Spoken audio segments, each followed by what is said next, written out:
Die valke ondersoek 'n saak teen oud-president Jacob Zuma se dogter na 17 Suid-Afrikaanse mans onder valse voorwendsels na Oekraïne gelok is.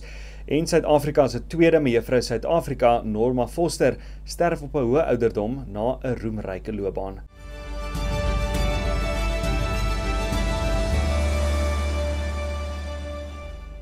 Goeiedag, baie welkom by Afrikaanse nuus op Pretoria FM. Ek is Dian van der Berg.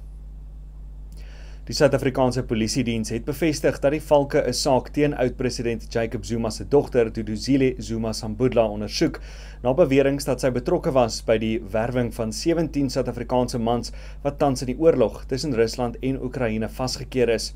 Volgens inligting is die saak deur haar suster, Nkosazana Bonganini Zuma Ncube, aanhangig gemaak, wat beweer dat die mans onder valse voorwendsels na Oekraïne gelok is.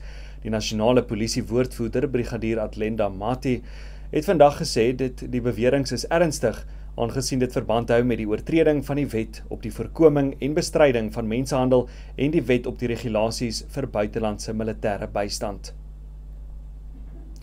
Die minister van Toerisme, Patricia de Lille, het vandag aangekondig dat Gauteng nagenoeg 1 miljard rand se inkomste gekry het weens die G20 leiersberaad in die provinsie die afgelope naweek. Meer as 130 vergaderings is reg oor die land gehou, met die meerderheid van die samesprekings wat in Gauteng plaasgevind het. Die G20 het Vrydag 'n verklaring aanvaar om op klimaatsverwante kwessies, ramp, veerkragtigheid en reaksies, asook skuldvolhoubaarheid vir lae-inkomste lande te fokus. De Lille het aan die media gesê die besoekers van die VSA was meer as die toeriste van die Verenigde Koninkryk. Sy meen toerisme word nie geraak deur die tariefdebat en die geopolitiese spanning tussen Suid-Afrika en die VSA nie. Die Nasionale Dierebeskermingsvereniging het antwoorde van die presidentsie en die DA geëis en soek bewyse dat die nuwe minister van Bosbou, Visserye en die Omgewing, Willie Oukamp, nie deur onbekende belange in die land se omstrede wildbedryf beïnvloed sal word nie. Die vereniging het 'n lys met dringende vrae ingedien oor onder meer die etiekkode en watter botsende belange evaluasies gedoen is oor Oukamp se vermeende skakeling met wildteeling en die wildbedryf. Die NDBV wil ook weet watter redes en kriteria die DA gebruik het toe hulle Oukamp vir die pos genomineer het en hoe dit die doeltreffende omgewingsbestuur beskerm. Die vereniging se woordvoerder, Jacques Peacock, het vandag aan die nuusdiens Daily Maverick gesê, dit gaan nie oor politieke voorkeur nie, maar oor sy vermoë om sy werk te doen.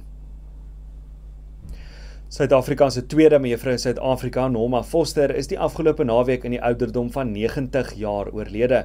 Sy is in 1956 gekroon en het ook 'n loopbaan as aktrise gehad, waar sy bekendheid vir haar werk in Britse films verwerf het.